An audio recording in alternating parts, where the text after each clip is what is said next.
managed to get my master's degree after I already spent some time in Korea. The first time that I managed to go there was in 2007, when I went for a private trip with a woman that I was teaching Polish language to. And it was just a random trip to Incheon, so it was like 2 weeks. After that, I spent a month on a course at Hangukhak Chungang-yong-won, so the Academy of Korean Studies. It's not in Seoul, it's in a small city next to Seoul called Seongnam. And it's a beautiful place between the mountains, very far away from the hustle and bustle of the main capital city. So that was a very interesting place to sort of learn more of the language, but also learn about the culture. But it was in summer and I almost died. Korean summer is no joke, guys. Why is there more people coming? This is enough, I can't handle anymore. Anyway, so after that I spent a 3-week course in 2008 or 7, late 2007 at Seoul University, which is the largest university in Korea. It was a special course for Polish students. Very fun. Seoul University campus is huge. There are 2 buses to go around the campus. It's in the mountains as well. Very cool place. And then after my 4th year at Warsaw University studying Korean studies, I got the scholarship from Hangukhak, so Korean Foundation. This is a foundation that supports many students studying about Korea and the Korean language. I was also getting monetary scholarship from them throughout my studies, and they send the best students from around the world for a 1-year-long language training at a university that they are working with, and in my case that university was Sogang University. It's not included into the list of the top Korean universities, because I don't know why, but it's actually a very good school, very small campus, so it makes you feel less lost, let's put it like this. And they run a very, very good language program. So this is what the campus looks like, the main part of the campus. This was my home for many, many years. And I still go there. I'll go into that later on. By the way, I have a lot of photos and a lot of things to talk about, but I don't know how much time I'm going to need for them, so we'll see which ones I'm going to skip or not. This is Arupegwan that changed my life and was my home for a couple of years. On the 9th and 10th floor of this building were the classes for the language school. And actually, in the very same building, on the very same floor, there was class in concept art. So I saw in the door, there was a small glass in the door, that there were Korean kids sitting there drawing pretty pictures and doing things that I always wanted to do when I was a kid, but figured that it was pretty much impossible for, a kid from Poland. So what happened is I decided, hey, why not ask about it? And I went to my language teacher and asked if there was any possibility I could get any information about whether it would be possible at all for a foreigner to maybe apply for a scholarship and how much it would cost and so on. So I got, thanks to my teacher, I got a meeting with the director of the games school that was in the same building, and actually it was also the director for the language school, because it's a larger school that specializes in a couple of things. One of them was games and one of them was language. I liked it. I went into that talk with 6 printed old works, and just myself as I was back then. And I just told them honestly that I was fascinated by games and I was fascinated by Korea, and I really wanted to maybe, if it was possible, talk about whether there was any chance whatsoever to study on a Korean university. And I went out of that meeting with a full scholarship they basically told me that they can support my living expenses, but I can join the classes starting, well, I had some classes right from the next semester, and then I took a break to go back to Poland and finish my master's course. Then I went back to Korea and I joined the normal language games school. So you need to know that university in Korea is very, very expensive. I can't tell you exactly how much it is because I forgot. But I remember that I would never be able to even dream about affording such a course, even if it was like half the price. So yeah, they basically decided not to take one more student and instead make space for me. So I'm eternally grateful to Sagan University Game Education Center for giving me a chance. So yes, for half a year I was attending language school in the mornings, and in the evenings I was taking a couple of free classes with the games school, and I wasn't getting any credit. I was doing my homework, but I was just, you know, getting used to the new environment and getting to know the kids. And actually it was very funny because my first day at school looked exactly how you would see in a manga. So I went in, I had to go in front of the class, introduce myself, bow nicely to everyone, and be like, hey, I'm going to be studying with you from now on, please take care of me.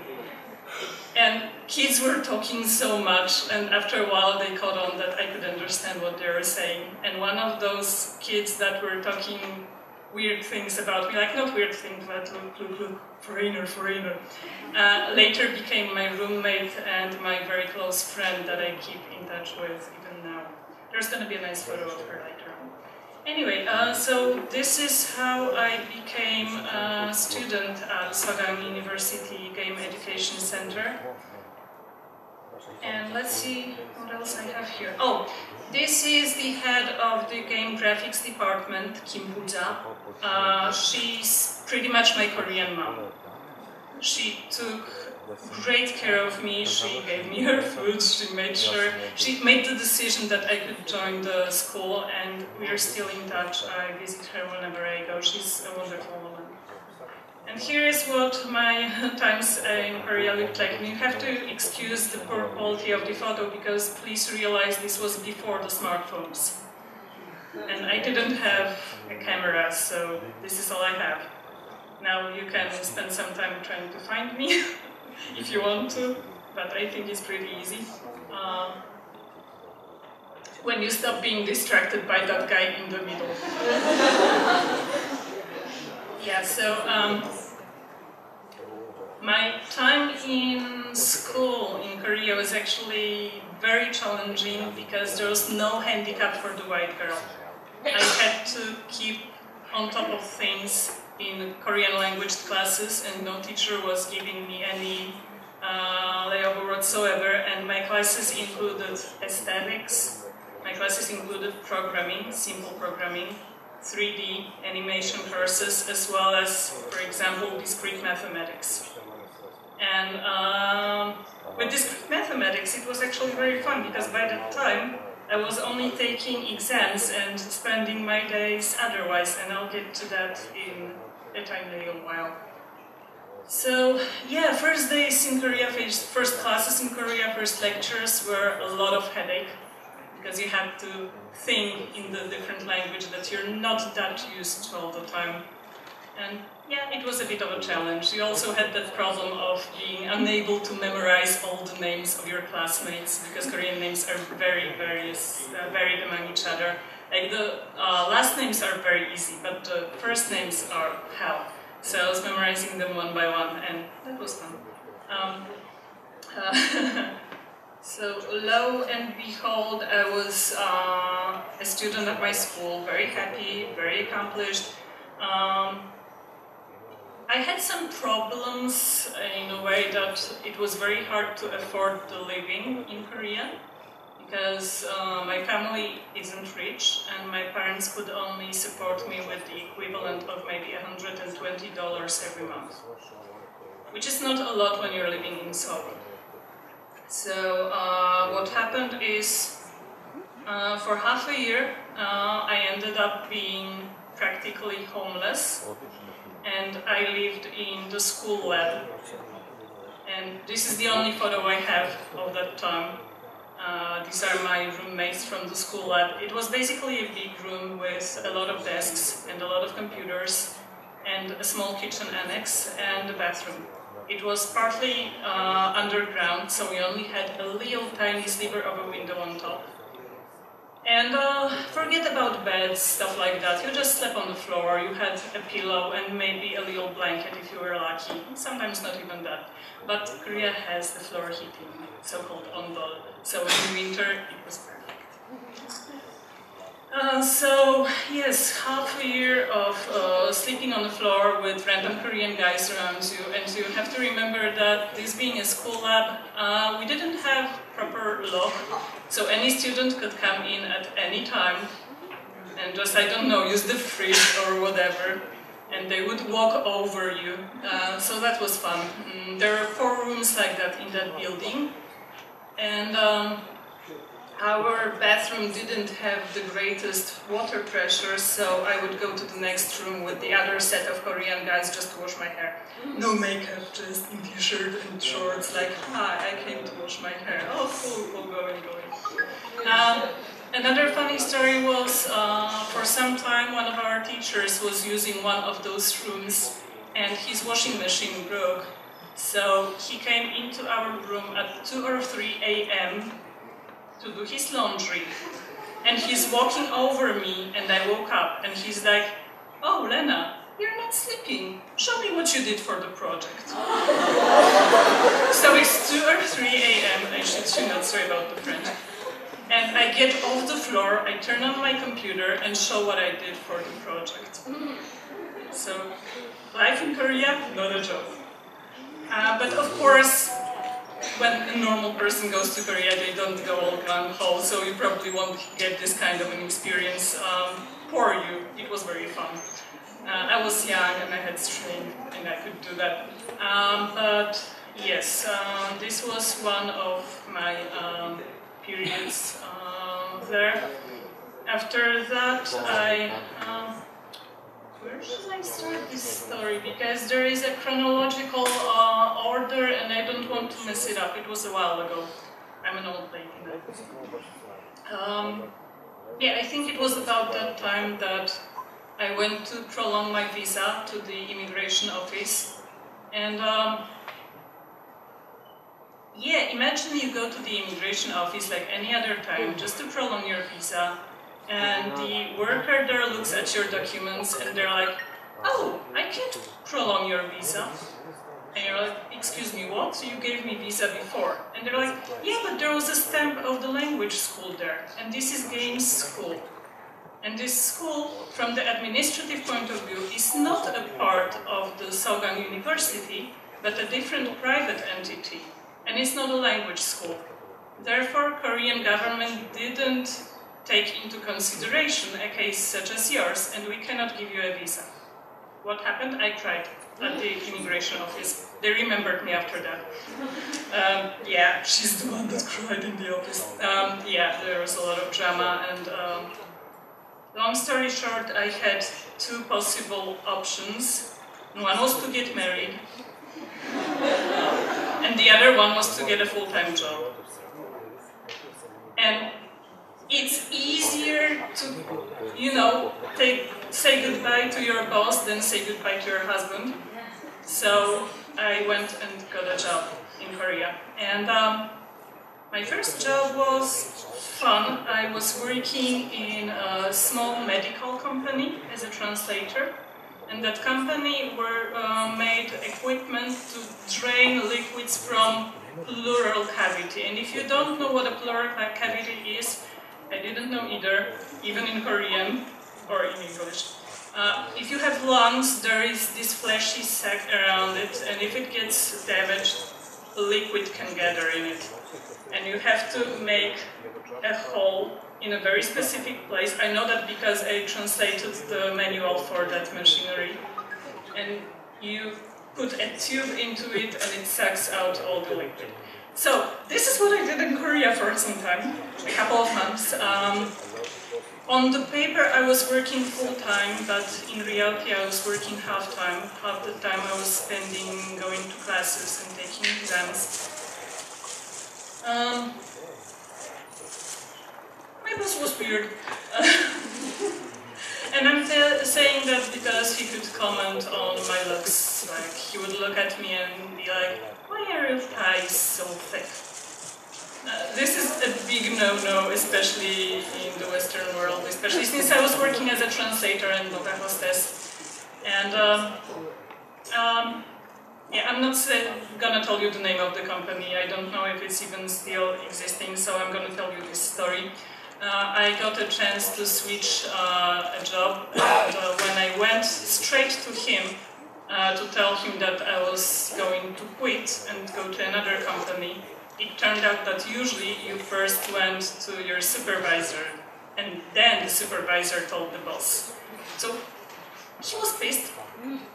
And one day during lunch with all the workers, there was like 9 of us, it was a very small company, he said something like, looking me straight in the eye in front of everyone, he was like, "I hate you so much that I could kill you." Pause. How to say that in English? So yeah, not all Korean middle-aged guys are nice. But I managed to switch a job to Korean game developer. Mobile games, not a big company, doesn't exist anymore, but it did back then. And my new job was very nice, but I had to work full-time, and there was a month where I attended 2 companies and did school at the same time. I know that this part can be a little bit boring. I'll get to nice photos in a moment. During that time, I did have a place to stay. I lived with my roommate, but we couldn't afford food. So that was during the first company or before the first company, I can't remember. So we had about maybe $200 for a month, but 120 went for our apartment. So we had about $80 for a whole month of living. What we did was eat flowers, steal water and toilet paper from school, and eat 1 meal a day. And that 1 meal a day was usually rice with kimchi or tofu with kimchi, and we only had the kimchi because her mother sent it to us. So yeah, you can end up in such a place, and I had no choice to go home because my plane ticket was in half a year, and yeah, what can you do? You can't afford a new one. So I did that, and during that time my Korean mom, my teacher, would ask me, "Did you have lunch today?" And I'd be like, "No, here, have my second breakfast, have some fruit." And it was a time when if I met a stranger in a dark alley and they told me that they would give me food, I would go with them, no questions asked. Even if they were a serial killer, I didn't care. Sometimes we would splurge and buy some instant food just because it was a lot of calories for a small price. So yeah, fun times. After that, when I started working, oh, this is my team that I worked with for final project of our school. I'm gonna finish the school subject and go to the work subject. I managed to get into the best team in school. That's why we had the school lab to ourselves, because it was only for the 3 or 4 best teams. And we actually had a sounds team that was from outside the school. We're like a small company. And we also managed to sell license for some of the models that we did for our game. So that was very fun. Great experience, and it was very helpful when I got my first job in game development. And I also took part in after-class club for the kids that wanted to draw some more. We were working all year long to put together a book with our works and go to comic conventions to sell them. And kids still do it these days, and I still do it with them. I don't go to conventions, but I send one work every year. And yeah, some of my old works in one of the books, and my very old work on the cover of one of them. So this is what kids do. as an extra, aside from classes. Very good kids. And this is what the graduation exhibition looks like. So this was actually very fun. I wasn't expecting that. In Korea, when you graduate from art school, for example, and there is an exhibition, your colleagues and your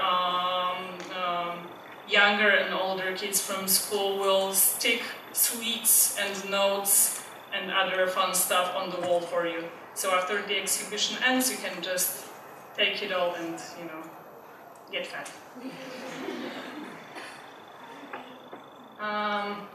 We also took part in the game expo, G-Star. It's for companies from all around the world. So this was our booth at that time. Very nice. I'm not going to talk too much about it. And this is a quick run-through of my school projects. This was done for a concept art class. We were supposed to design a couple of characters and put them into a poster. This was similar. I was just learning then, and I didn't know how to use light, so all my shadows were pitch black. And this was a nice course because we learned the whole process of creating a character for a game, from the first sketches through all stages of concept art, all the way to making 3D of our characters and putting them in engine, all in one semester. So that was a very, very helpful class. This was our graduation project, the group project, because you had a group project and a personal project. So it was a game that my team and the previous generation, so the year before, team created together. And these were my personal works for the graduation. I got an engineer's degree in multimedia after this school. So yeah, this is cool stuff. I'm gonna switch to the next folder. Like I mentioned, I started working at a small Korean mobile game developer called Inodis, and we worked on some small mobile games I'm gonna show you in a moment. This is the building we're working in. It belonged to the hugest Korean tobacco company. And this was my team. The guy second on the left is my boss. I could tell you so many stories, but I don't think we have the time, so I'm gonna just skip it. This was the kind of work that I did. It's nothing like what I usually draw, but still a great experience, and you don't have to do things that you're interested in to learn a lot. So yeah, I draw robots. But when I'm on the subject of working for a company, I'm gonna mention that it was another period without something. At first I didn't have a place to stay, then I didn't have food, and during the 2 years that I spent working for a Korean company, I slept only 3 or 4 hours a night for 2 years. Because I had to work for at least 10 hours at the company, and often twice more, do my school projects and go to exams. Oh my god, I have so many stories about the exams, but I'm gonna skip them as well. The conclusion is, if you have a choice between not eating and not sleeping, I recommend not eating. This is serious advice. After 2 years of not sleeping enough, I was very sick and I gained 20 kilograms. I went back to Poland because there was some problems with North Korea. That was 2013 when the heads of North Korea, South Korea and China all changed. So there was a lot of tension and my family was very worried about me. So I basically packed my whole life within 2 days. I spent just 1 night packing my apartment that I lived in for 2 years. And you can only take 1 suitcase that's 20 kilograms.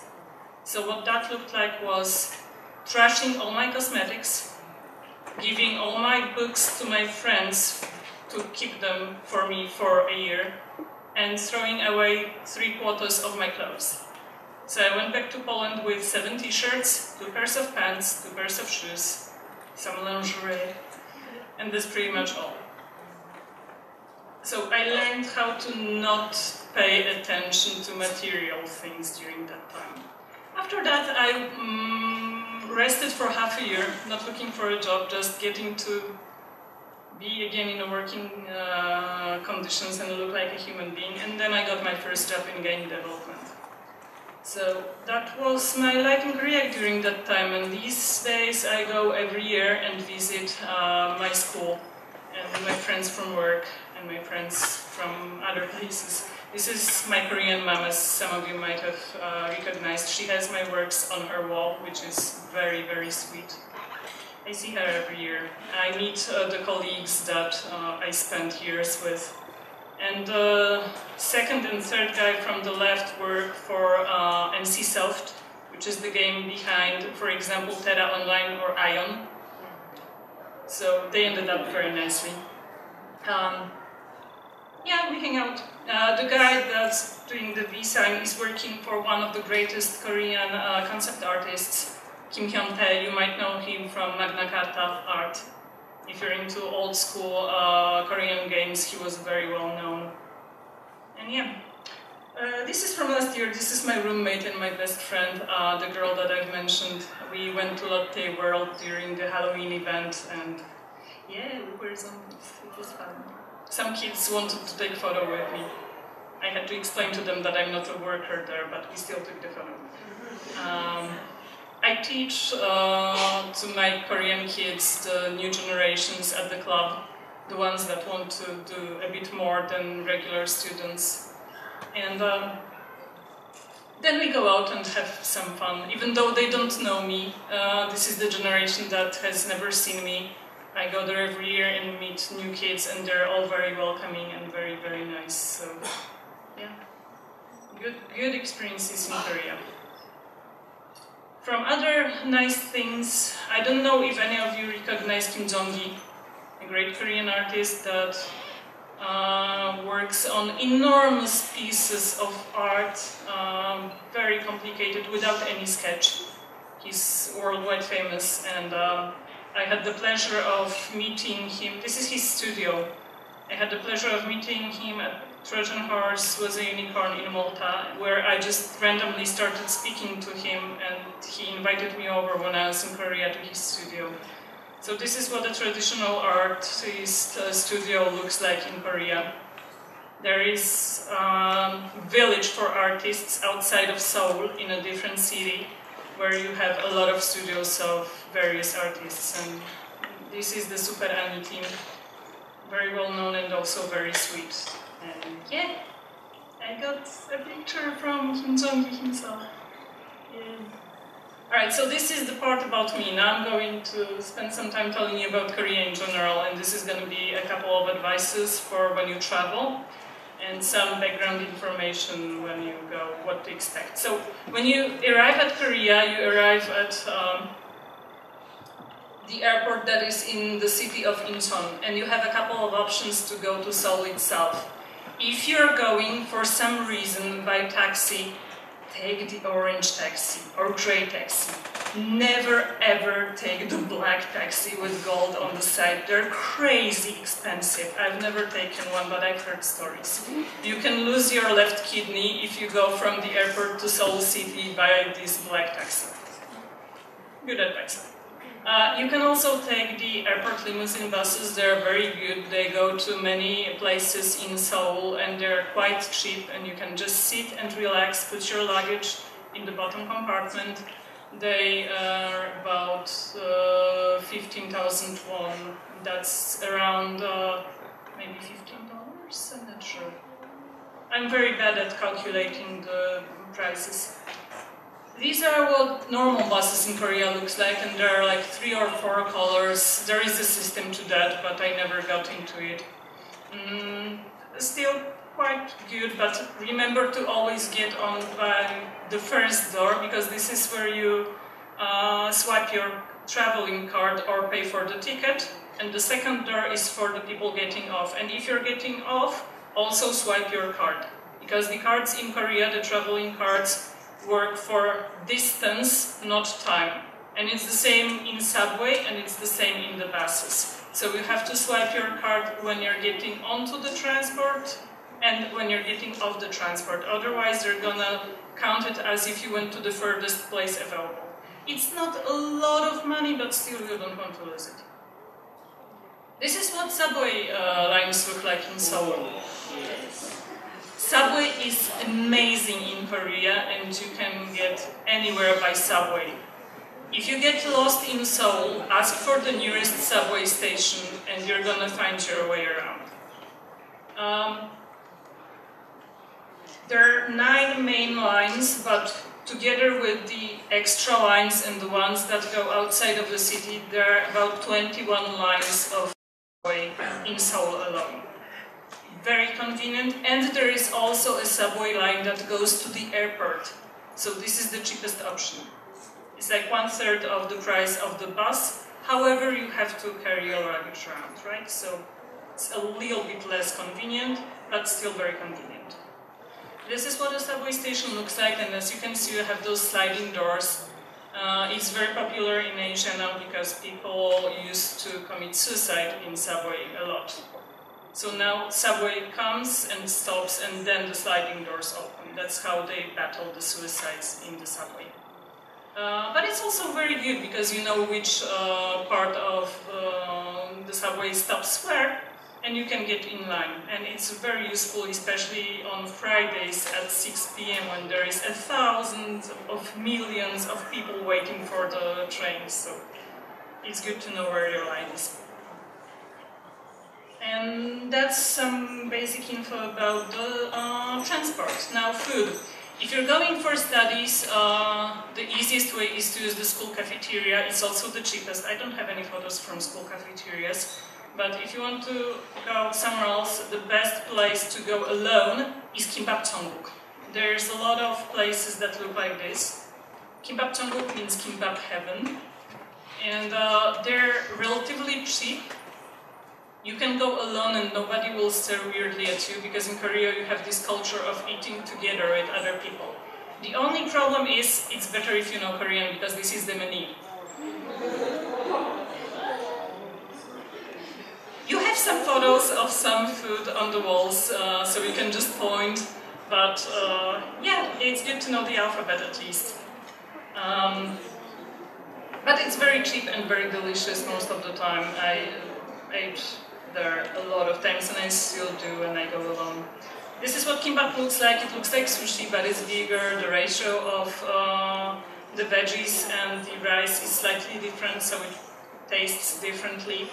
And you use sesame oil, not vinegar, to season it. So it's slightly different, but similar. This is some random food that I brought. This is what cafeteria food can look like.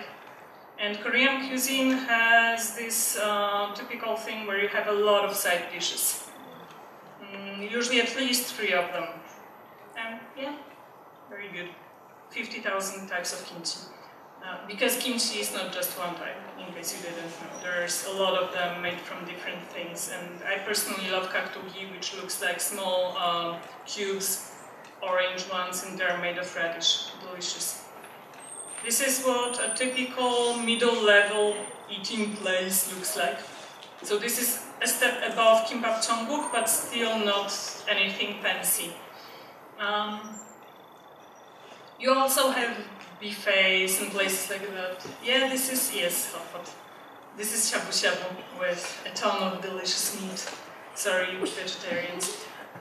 But also a lot of vegetables, so you can just pick and choose. And of course, there is the Korean BBQ, which is slightly more expensive than typical food, but is delicious. And if you go, you have to go to BBQ. There is also a lot of street food, which I don't think our sanitary forces would allow in Europe. However, I ate it, and yeah, I ate it and I'm alive. I ate it a lot, and it's delicious. So if you go, consider. These are traditional sweets, which are not sweet at all. However, the drink, which is made of rice, is sweet as hell. So be wary if you don't like extra sweet. These are traditional ice cream that are made of shaved ice, fruits, actual ice cream, and red beans, to make it weird.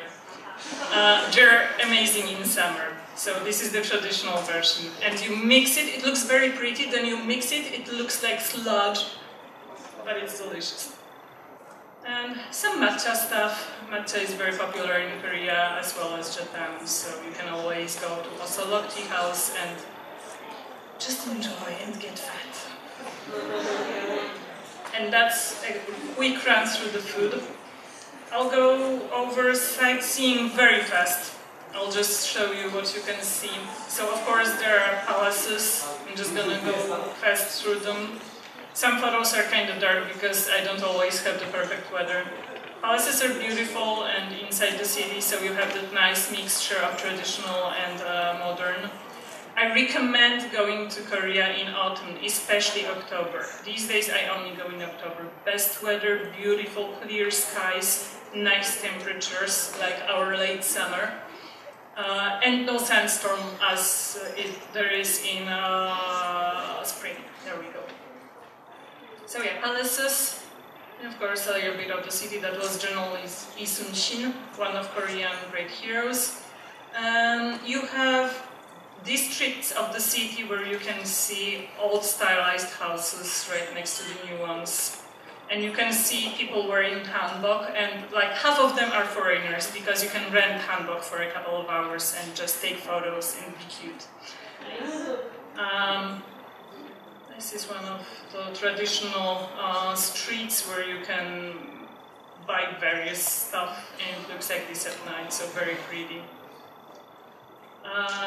And you can run into some parades with people dressed in historical outfits. The guy in the middle was giving me such a cool pose, I had to snap a photo. This is actually Hongdae. I'm going to go into Hongdae in a moment. There is a lot of people at night. This is a Buddhist temple. I'm just going to go through the photos. If you go in May or April, depending on the year, it's Buddha's birthday, so they look very beautiful. This is Buddha for mobile phones, if you look closely. And this is a Buddha for laptops. So they have Buddhas for everything.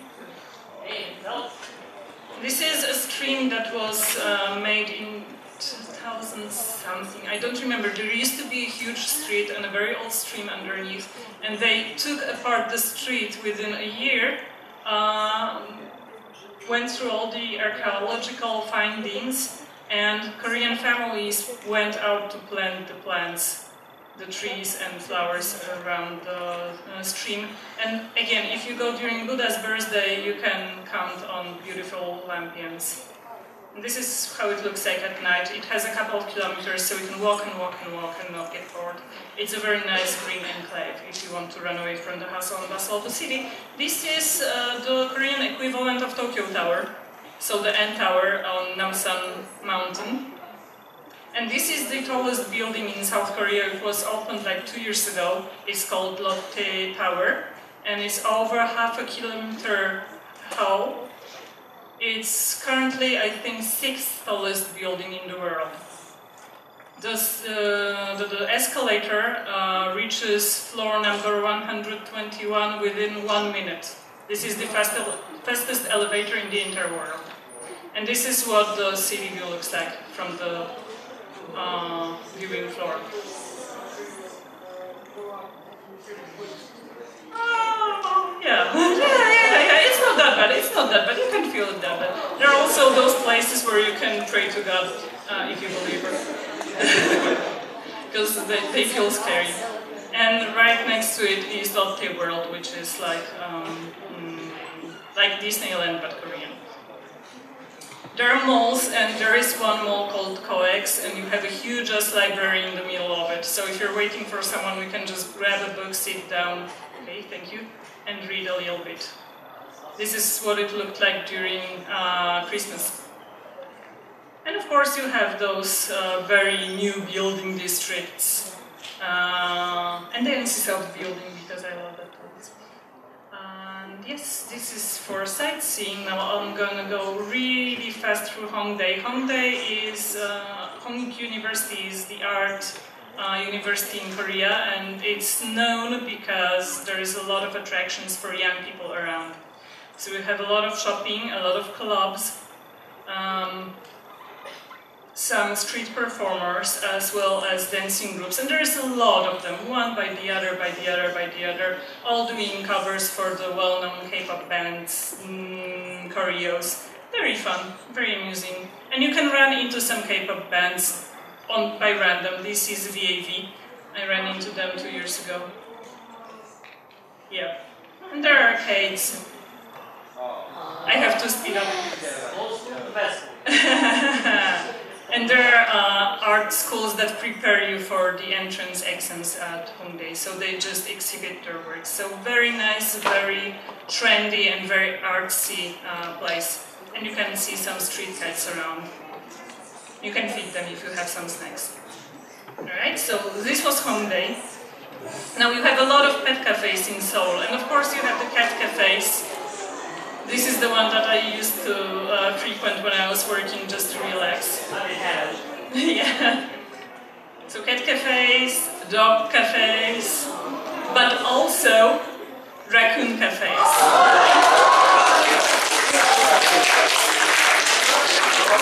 You have to be careful with the raccoons because they can steal your shit, so be careful.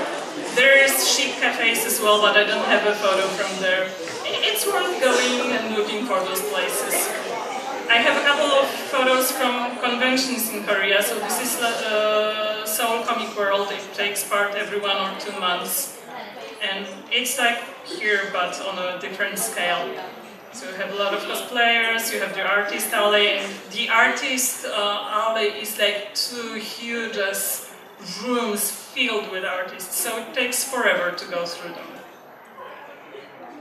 And last one, this one is fun, and then we have 10 minutes for questions. You can see a lot of pop culture in daily life. So you have all those ads using like game characters or manga style pictures. You have this. I love this guy. You have a lot of photos for bands in the subway, and they're often sponsored by fans. Like you can have posters for birthdays of various members from different bands. This is very usual. You see it everywhere. I don't have good photos, so I only got one for Zekskis. Also games. Games are everywhere, especially in the subway, or on the buses, or on the taxis. You have pop culture literally everywhere. Well, you know. And yeah, there is that. As well as that. And I'm waiting for the feedback here because you also have the BTS coffee. Or you had BTS coffee. You didn't find it. Yep, I did.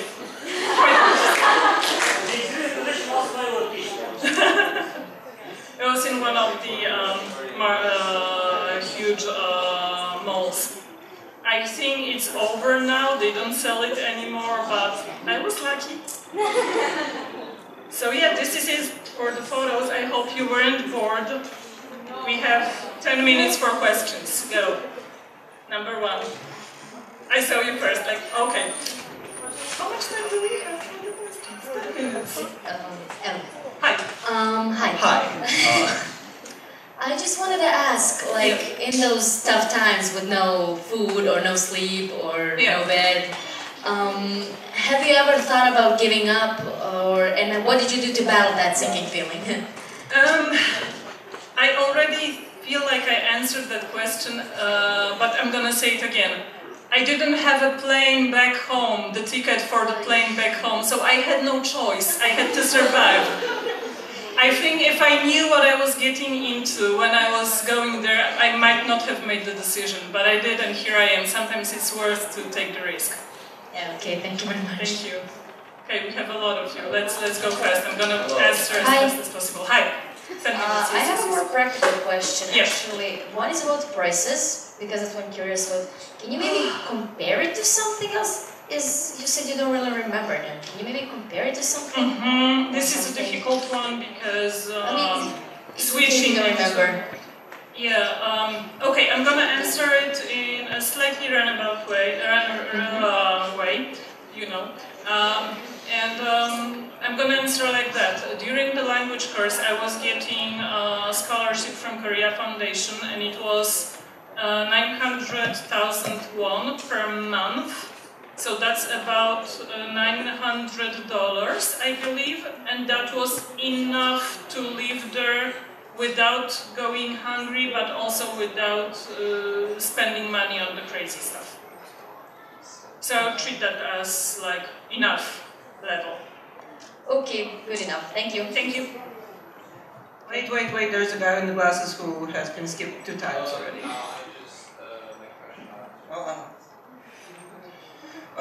When did this mass culture, such as K-pop, anime, video games, appeared in Korea, if you know? Yeah, I mean, it's been in Korea for a couple of years, longer than I've been there, so I think the first huge group was HOT in the late 90s. It might have been earlier, it grew over the years, so it was actually already quite big when I went there, so I was at the language school in 2008 and 2009.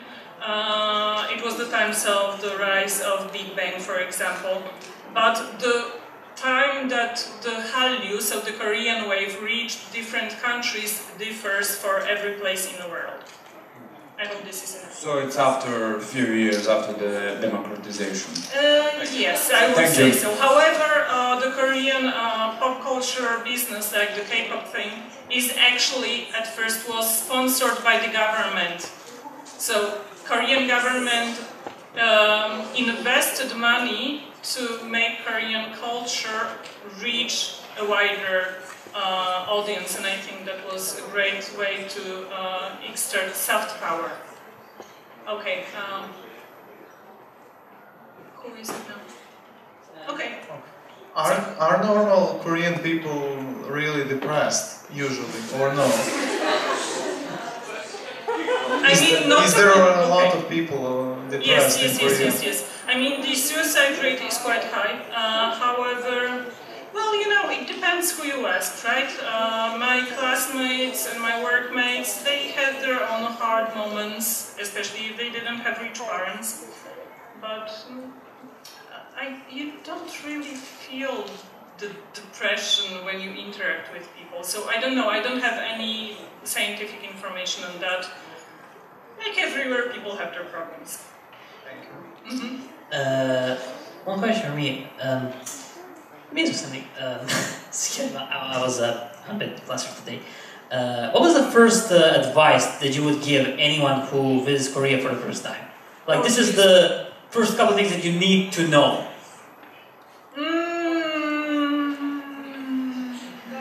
Maybe the biggest no-nos for a foreigner.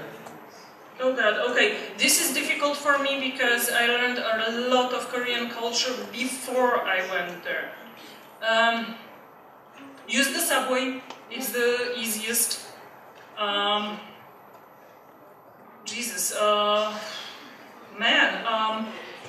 sorry, if I can think of anything by the end of our time, I'm going to go back to your question because I can't really focus on anything in particular. Is there anything like a foreigner, like from here, could do to inadvertently offend somebody in Korea? Probably. Probably. I can't think of anything. Okay, so this is just a funny little thing. Here's something to a little bit more sense. What is the greatest difference between, say, Koreans and Westerners? What is the first thing that you will find? Well, this is completely different. Okay, your questions are very wide. I'm gonna talk about the mentality. West is about the one person, about individuality. Okay, thank you. About me. East is about group, about society, about us. Okay? So I'd say this is a huge difference between the West and the East. I have a question. Like, are people in Korea nice? Are they, like, when you ask them if you're lost in subway, are they nice? Is it like some culture thing? Is it okay to ask them? I think that yes. I think that you can ask about things, people on the street. Go for the young ones because there is a larger probability they're gonna know English. But to be honest, it was different for me because I speak the language. right? So I'm treated on different rules than a regular foreigner. However, I didn't hear any huge bad stories about someone being lost and nobody helping them. So usually it's fine, I think. How hard was it to socially fit in? Again, the cultural difference and everything. Again, it was different for me because I already knew a lot about the culture before I went there. So I was expecting a lot of those things, and the things that people name as something that gave them the cultural shock wasn't quite as shocking for me. Did you encounter a lot of discrimination or... Some of it, not a foreigner. Yes, but not often. Honestly, if you're white, you're safe. I'm putting it very bluntly, but they like white people in general. Not everyone, you will run into some assholes once in a while, but it's not the rule. Thank you. Okay, you were ready. Sorry. I just want to ask, this is rumors on the internet saying that Korean people are actually not that good people, they don't want to help each other. I usually like older people and everything, I heard that. I want to ask if that's the truth. I don't have a strong opinion on it. I mean, I don't see a specific rule, but you need to know that I interacted with a selected group of people, so usually school kids and work people. So I don't know how it looks like for the society in general. Society or society? I never know. I think society. Nobody cares. Anyway, sorry, I can't give you a precise answer, but I don't know. It looked to me like you can find your group. It also depends on, your personal situation, I guess. Yeah, thank you. Sorry. I have a question. Can you wave to me so I know where to look? Okay, hi. I heard a lot of bad things about pollution, so is it really that bad? It's pretty bad. You have screens, especially in Seoul, of course. You have screens that give you warnings not to go out, especially for elderly and children when it's particularly bad. It's pretty bad. You can leave, but many people wear face masks. It's not as bad as China, but it's pretty bad, yes. Okay, you were waiting, yes? I heard that real racism in galleries in Korea are notably directed towards other Asian ethnicities rather than white people. Because it happens that Koreans don't really like, for example, Chinese that much. And the older generation has a beef with Japanese because of the war. And by the way, for the girl who asked about the pollution, if she ever decides to go to Korea, it's a good thing to get a phone, the Korean phone, because their weather app always has a warning about the smoke. Yeah, but there are also those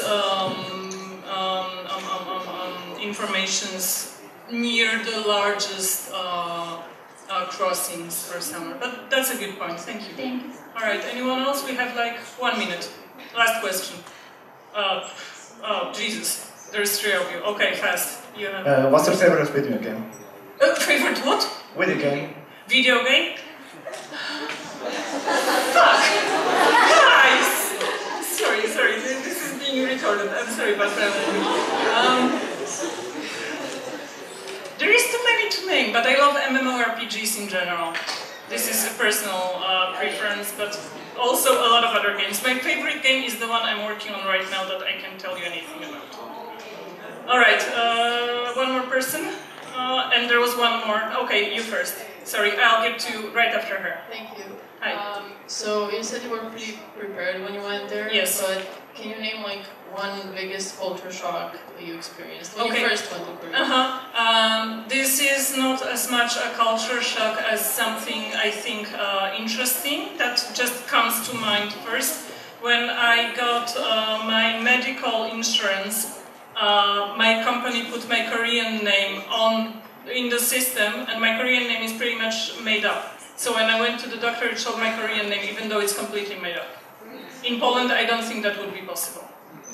That's interesting. Thank you. Yeah, it's a small thing. Okay, and one last question. Hello, I wanted to ask if you're visiting Korea and you don't speak the language, how hard or easy is it to get by? Are there guides in English? Do people speak English? Like I said before, go for young people, and in every place that's tourist-oriented, like the palaces or whatever, you can get information in English and you can get guides in English. It's not that bad, and subway has names for a station in transcription as well, so that's easy. Thank you. Thank you. Thank you, everybody. Thank you.